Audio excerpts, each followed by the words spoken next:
So, we're here talking to an industry maven. Nastaran Bisheban is the CTO of KFC Young Brands Canada. She is a passionate technologist, a seasoned transformational leader, a software engineer, a computer scientist by education, and if it doesn't, it keeps going, a certified project manager that holds an MBA in leadership. She's a public speaker on various disciplines of technology and data strategy, and she's been to the Harvard Business School leadership training program to round it all out. We are thrilled that she is here, and I want to just give you a round of applause. Thank you for joining us.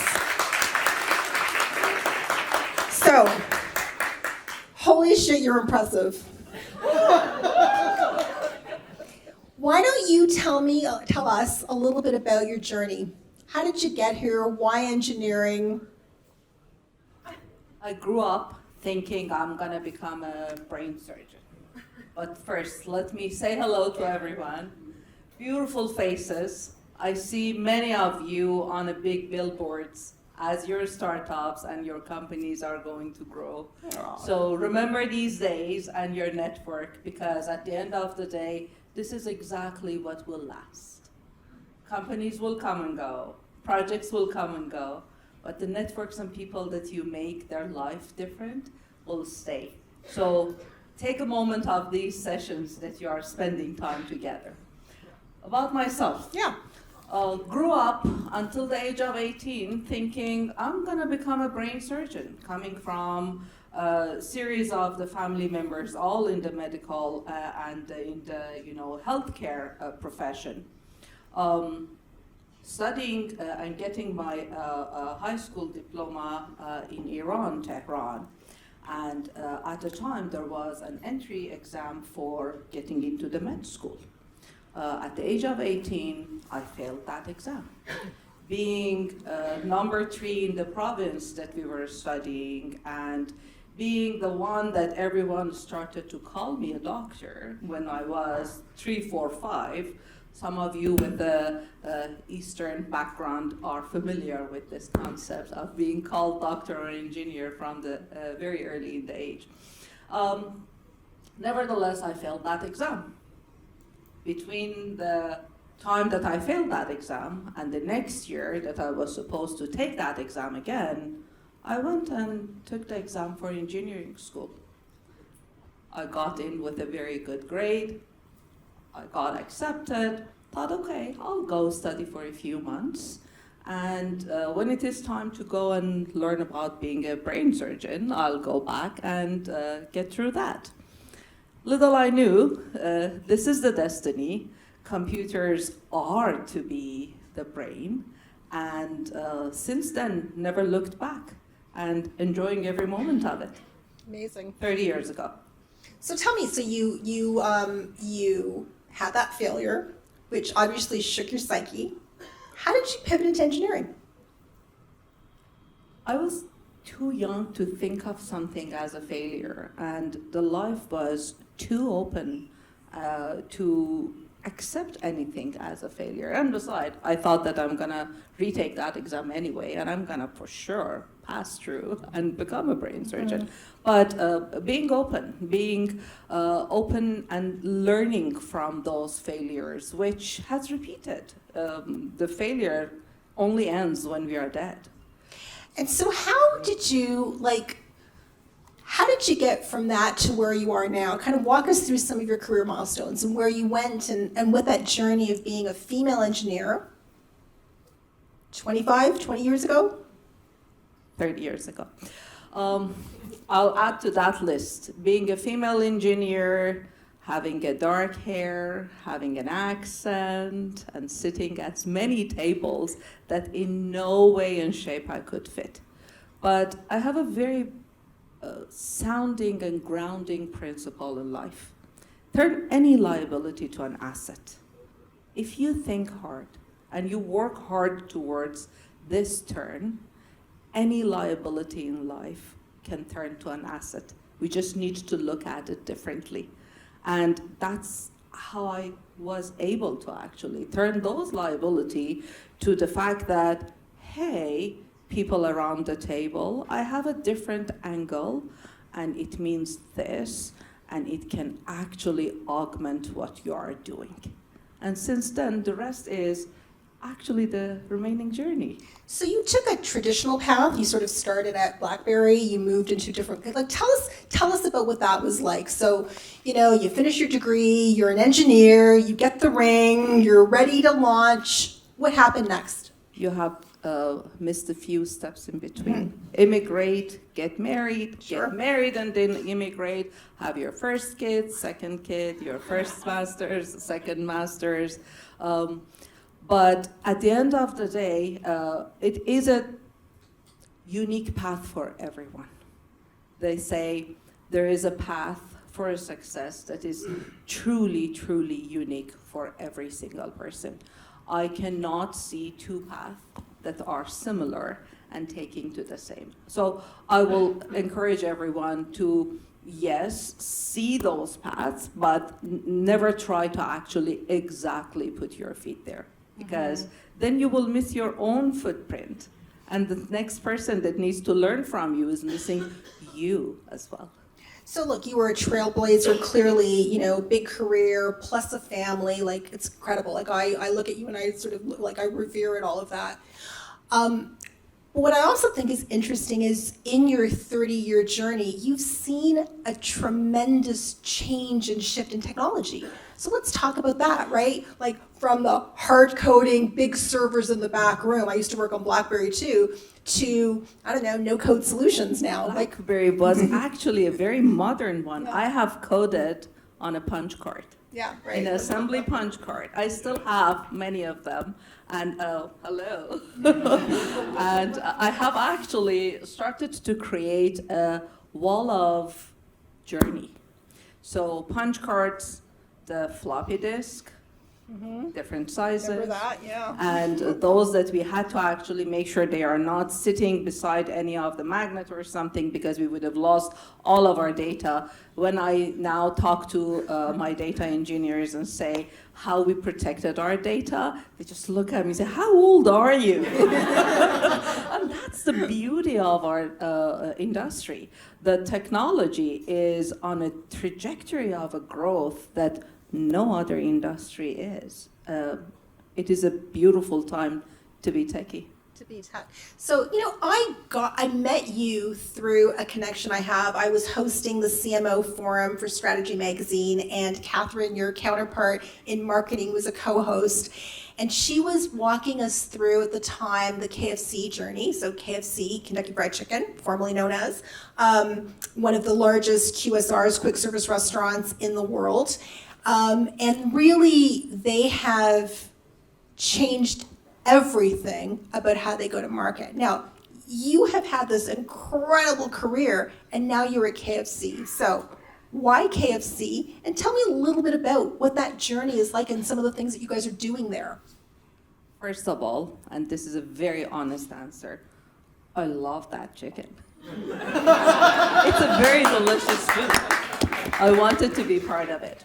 A second, when you are a technologist, it's really not about the industry that you are enabling or becoming a growth engine.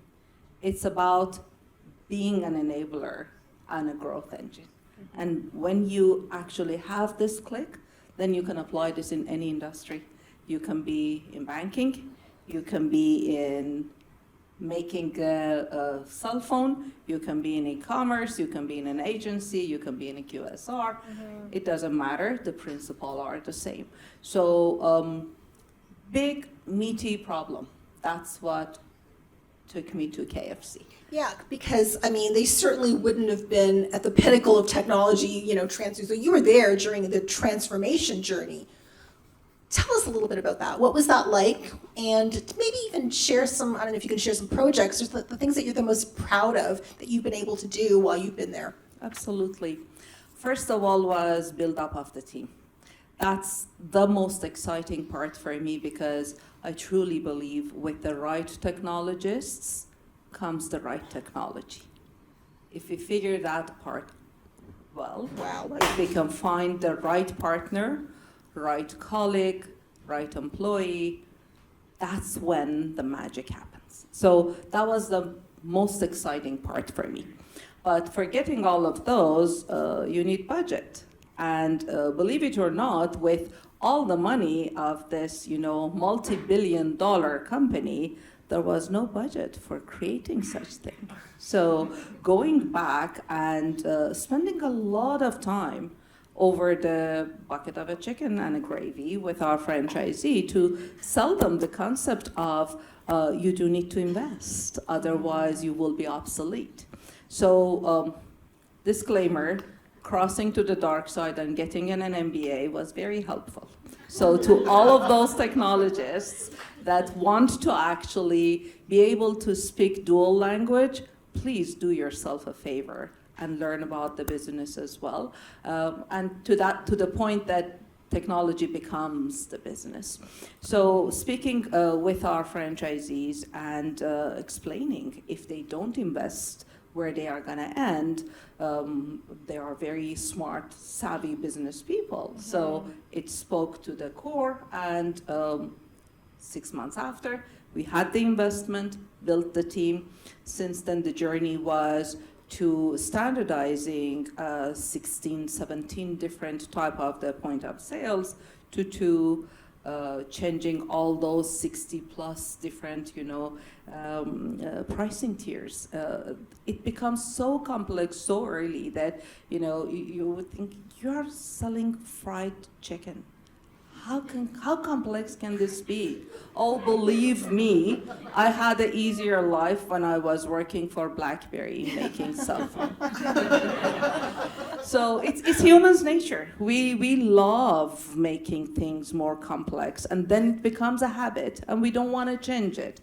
Then there will be another person that comes and challenges those habits, creating a new habit. So another concept that was very helpful was learning about behavioral economy, learning the cross check between the marketing and technology, learning about the economy, learning about the behavioral economy, and how to leverage that to sell technology. So since then, we have become number one QSRs in Canada with all the digital channels.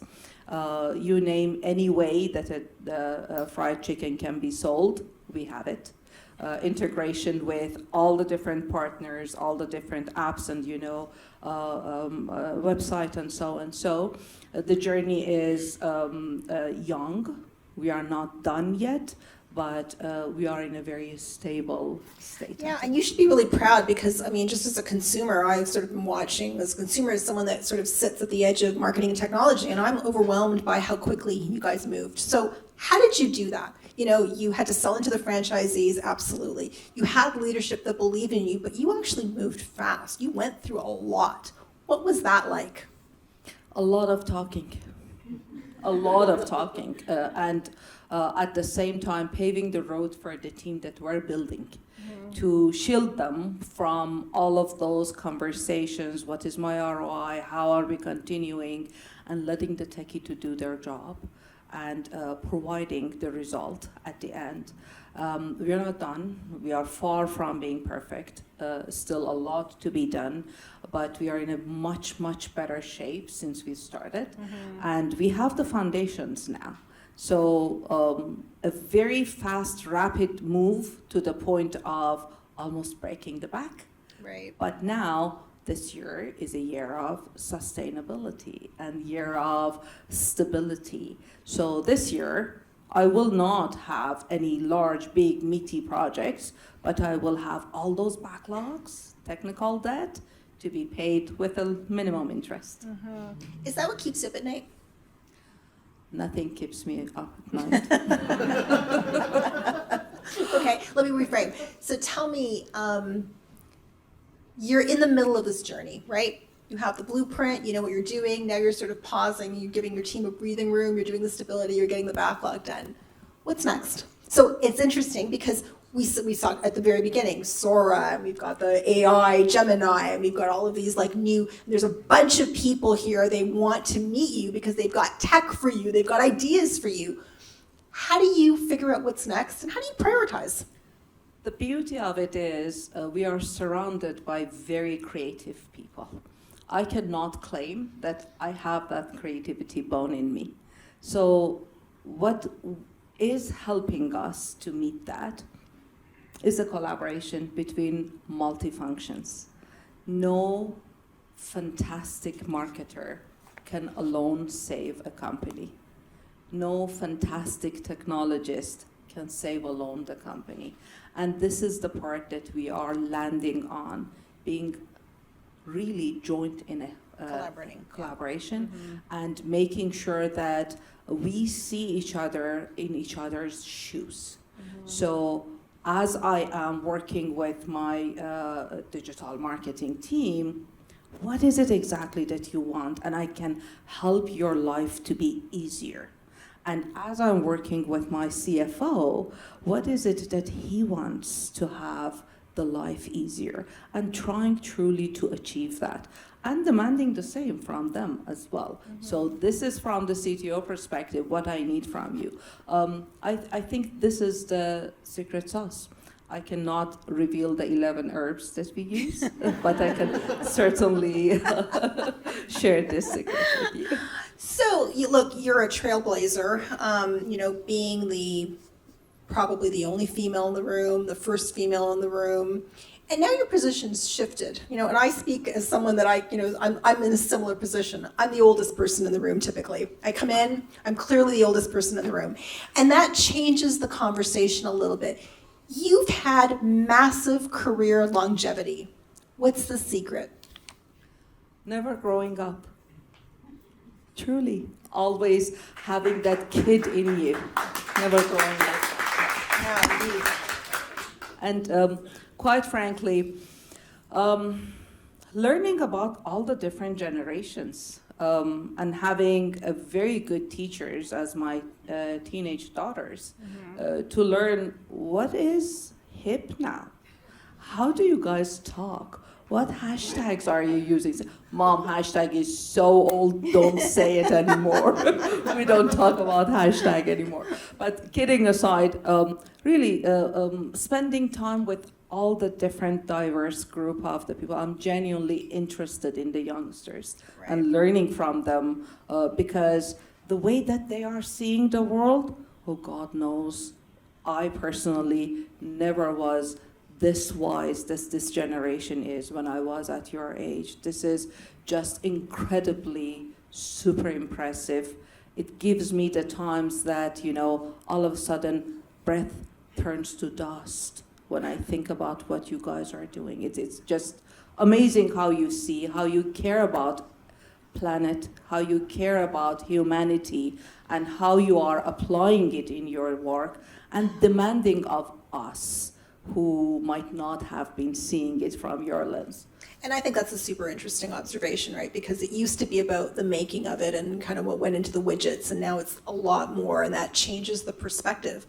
How do you get perspective? By reading. I read a lot. I enjoy reading. And I still believe there is a lot more on books that we can get from our daily dose of podcast, TikTok here and there. I still think when you ground yourself for a few hours with a good book, the amount of learning that you can get from that is the one that will stick with you, comparing to those scrolls. So, sorry, youngsters, I still have difficulty with accepting the fact to give way to that short attention span, because I believe we humans are built for deeper review. Those quick attention, leave those to AI. Let's the critical thinking to remain with us. And do you see, that's a super interesting observation, because that may be the crux of the issues that we have with technology, right? It's too fast. It's moving too quickly. And do we need to take a pause and step back and really think? Well, there is a model that I imagine in my head when I think about the technology journey. We all started as an eye, a small eye. One specialty as our dot, and then learning about it and making it more experts. Then we turn that to a T. A T which will be our expertise and the knowledge that we gain from the rest.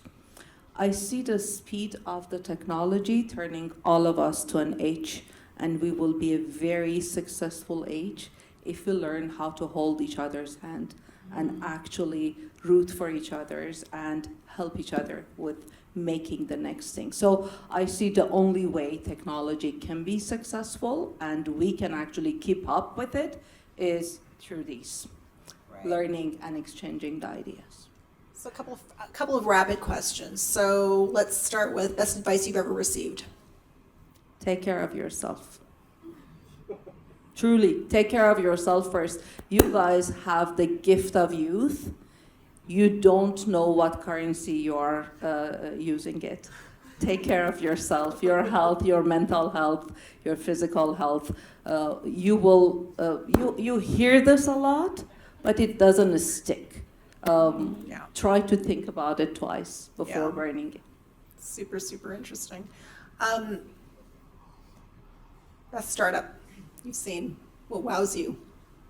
What wows me? Give me a tech that you're like, you may not use this, but like what wows you? What have you seen that you're like, holy shit? Wow. Human's brain. Still deeply fascinated by the concept. Didn't become a brain surgeon, but my area of the research is through the cognitive science and neurotechnology, and that's the area that never ceases to give me the wow. You became, you're an avid learner. Obviously, your education, your career, just everything that you've done. Inspire us. Why has that been so important to you? And give us some advice. Like, why should we all be considering that? I think that's one area that has given you, in my view, longevity. The fact that you are an MBA, the fact that you have gone to Harvard, the fact that you've done so many kind of interesting things, it gives you perspective. First of all, thank you for thinking I can give advice. I'm still learning. I never see myself in a position to give advice. What worked for me was to be always a learner. There is always a course, a book, a new research that you need to go through. It's never the time that you can actually afford not to be learning. With this industry that we are, with all the rapid changes that it is happening, we should always just be in a continuous learning. So my last question before I throw it to the audience, you've had a 30-year career in technology. What has surprised you the most?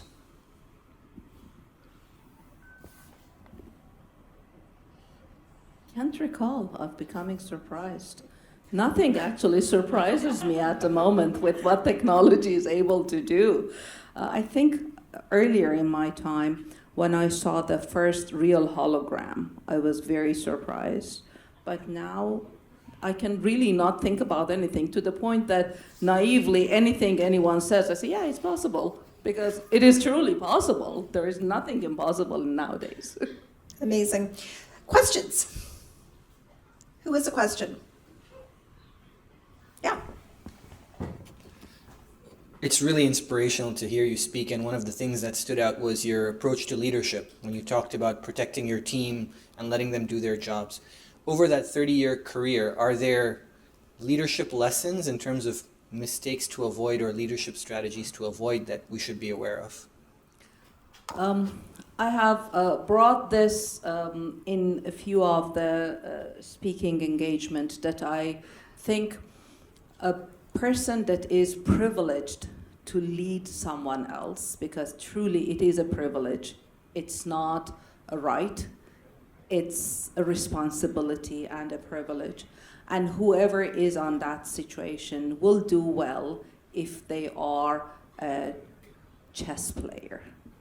The one that will see the difference between the different units and see who can be their best version by the situation that exists. So instead of a checker player that sees all the units the same and they can only do the similar kind of move, being a chess player, to know that this person is amazing at this but cannot, to save his life, her life, to do the other thing. So finding those and paving the road for them, that's the best lesson that I got.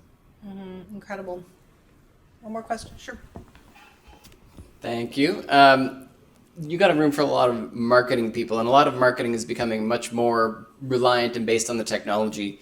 As the CTO, what would you suggest to a room full of marketers that we should be doing in terms of how we work with you and the tech teams at any given company to be more successful collaborating together? Great question. I hear a lot that as soon as something doesn't work, they said, tech issue. Don't say it. Don't say it's a tech issue. There are so many things under tech that could go wrong. Similar to what our friend was talking about, I was fascinated by the level of the different things that goes into just media planning. I have a very different kind of respect now for our media planners to what they go through. So first of all, don't say everything is tech issue. It could be. But many times a tech issue is just a glorified magnifying glass that is showing underlying issues. The process that it is not done right. Something that we are trying to solve with technology but might not be. But the best way is actually having a very, very regular conversation with your CTO. Having a very regular conversation in every functions and layers between marketing and technology. My CMO and I, we do have that level built within our team. So we have a counterpart at every single level that they meet very frequently. They exchange KPIs. We own KPIs in both sides. So our marketing will look into the commercialization of the product. We look into the stabilization of the product. And together we build that kind of stability and growth at the same time. Well, listen, Nastaran, you're incredible. You're an incredible trailblazer. This was an amazing conversation. Should come to these sessions more. I am thrilled that we got the opportunity to talk to you, and I hope, and I'm going to extend an invitation for you to come to our next TechTO or one of our TechTOs and actually speak. So please, love you. Thank you so much. Let's give her a hand.